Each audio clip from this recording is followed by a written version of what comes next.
Adjustment ರಾಜಕಾರಣಿ ಒಂದು ರೀತಿ ಎಲ್ಲರೂ ಬಣ್ಣ ಹಚ್ಚಿ ನಾಟಕ ಮಾಡಿದರೆ ಬಣ್ಣ ಹಚ್ಚಿ ನಾಟಕ ಮಾಡ್ತಕ್ಕಂಥ ವ್ಯಕ್ತಿ ಸಮಯ ಸಂದರ್ಭಕ್ಕೆ ತಕ್ಕಾಗಿ ಪಾರ್ಟ್ ಮಾಡ್ತಾರೆ ಆ್ಯಕ್ಟಿಂಗ್. ಬೇರೆಯವ್ರಿಗೆ ಅಡ್ಜಸ್ಟ್ಮೆಂಟ್ ಅಂತ ಹೇಳ್ತಾರೆ, ಅಡ್ಜಸ್ಟ್ಮೆಂಟ್ ಪೊಲಿಟಿಕ್ಸ್ ಅಂತ ಹೇಳ್ತಾರೆ. ಇದೇ ಯತ್ನಾಳು JDSಗೆ ಹೋಗಿ ಯಾವ ಸಂದರ್ಭದಲ್ಲಿ ಅಲ್ಪಸಂಖ್ಯಾತರ ಟಿಪ್ಪುನ ಅವತಾರ ತಾಳಿದರು. ಕೆಲವು ಸರಿ ಲಿಂಗಾಯತ್ ಅಂತೇಳಿ ಹಿಂದೆ ಸಿದ್ದರಾಮಯ್ಯರು ವೀರಶೈವ ಲಿಂಗಾಯತ ಧರ್ಮ ಹೊಡೆದಾಗ ಲಿಂಗಾಯತ್ ಅಂತ ಟೋಪಿ ಹಾಕಿ ಅಂದರು. ಉತ್ತರ ಕರ್ನಾಟಕ ಅಂತಾರೆ, ಕೆಲವು ಸಂದರ್ಭದಲ್ಲಿ ಪಂಚಮಶಾಲಿ ಅಂತಾರೆ. ಪಂಚಮಶಾಲಿ ಸಮಾಜದ ಮಠಾಧೀಶರ ಮೇಲೆ, ಸಮಾಜದ ಬಂಧುಗಳ ಮೇಲೆ ಲಾಠಿ ಚಾರ್ಜ್ ಆದಾಗ ನಾವು ಮೀಸಲಾತಿನೇ ನನ್ನ ಬಿಸ್ನೆಸ್ಗೆ GST ನೋಟಿಸ್ ಬಂದಿದೆ, ಏನ್ ಮಾಡ್ಬೇಕು ಅಂತ ಗೊತ್ತಾಗ್ತಿಲ್ಲ. ಇಮಿಡಿಯೇಟ್ಲಿ ಒಬ್ಬ GST ಎಕ್ಸ್ಪರ್ಟ್ ಹತ್ರ ಮಾತಾಡು. ಎಲ್ಲಿ ಹುಡುಕೋದು? ಬಾಸ್ವಾಲಾ ಬಿ ದ ಬಾಸ್. ಮೀಸಲಾತಿ ಕೇಳಿಲ್ಲ ಅಂತ ಬೆಳಗಾಂನಲ್ಲಿ ಹೇಳಿದ್ರು. ಅದಾದಮೇಲೆ ಬೆಂಗಳೂರಲ್ಲಿ 40 ಜನ ಯಾರೋ ಅಡ್ರೆಸ್ ಗೊತ್ತಿಲ್ದರು, ಪಕ್ಕದ ಮನೆಗೆ ಅವ್ರ ಹೆಸರು ಗೊತ್ತಿಲ್ದರು ಸೇರಿಸ್ಕೊಂಡು ವೀರಶೈವ ಲಿಂಗ ಸಭೆ ಮಾಡ್ತೀವಿ ಅಂತ ಹೇಳಿದ್ರು. ಅಲ್ಲಿದ್ದಂಥವ್ರು ಯಾರು 2-3 ಬಿಟ್ಟರೆ ಉಳಿದಂಥವ್ರು ಯಾರಿಗೂ ಪರಿಚಯನೇ ಇಲ್ಲ. ಸುಮ್ಮನೆ ಹೋಟೆಲ್ ಒಂದು ರಾಷ್ಟ್ರ ಸಭೆ ಮಾಧ್ಯಮಕ್ಕೆ ಸುದ್ದಿಗಳನ್ನು ಪ್ಲಾಂಟ್ ಮಾಡಿಸ್ತಾರೆ. ನಮ್ಮ ಮಾಧ್ಯಮ ಸ್ನೇಹಿತರಿಗೆ ಆಪ್ತ ರೆಕಾರ್ಡ್ ಹೇಳ್ಬಿಡ್ದು. ಅವ್ರಿಗೆ ಚರ್ಚೆ ಆಯಿತು, 10 ಲಕ್ಷ ಜನ ವೀರಶೈವರ ಲಿಂಗ ಸೇರ್ತೀವಿ. ಆಮೇಲೆ ಹೇಳಿದರು ಇಲ್ಲ ನಾವು ಪ್ರಾಕ್ಟಿಕಲಾಗಿ 17 ಜಿಲ್ಲೆಗಳ ಸಭೆಗಳು ಮಾಡಿದ್ದೀನಿ ನಾನು. ವೀರಶೈವ ಲಿಂಗಾಯತರು ನಾವ್ಯಾರು ಜಾತಿವಾದಿಗಳಲ್ಲ.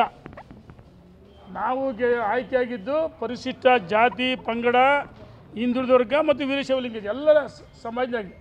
ಆದರೆ ನಾವು ಎಲ್ಲ ಒಂದು ಕಡೆ 2023ರಲ್ಲಿ ವೀರಶೈವ ಲಿಂಗಾಯತ ಮತಗಳು ಭಾರತೀಯ ಜನತಾ ಪಾರ್ಟಿಯಿಂದ ದೂರ ಆಗಿದ್ದು.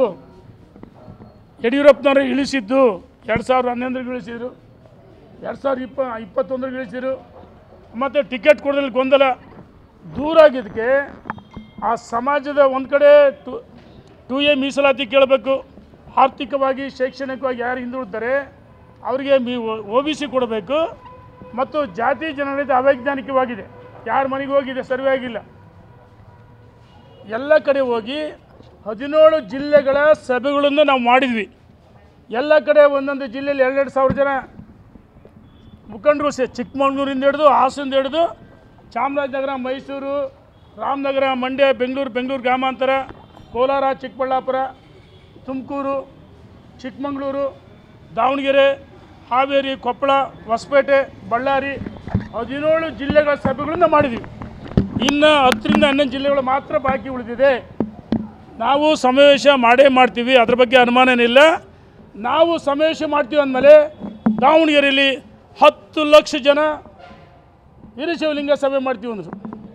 ಆಮೇಲೆ ಒಂದು ವಾರ ಕೇಳ್ತಾರೆ, ಇಲ್ಲ ಹಿಂದೂ ಮಹಾಸಂಗಮ ಮಾಡ್ತೀವಿ ಅಂತ ಹೇಳಿದ್ರು. ನಾಚಿಕೆ ಆಗ್ಬೇಕಲ್ಲ.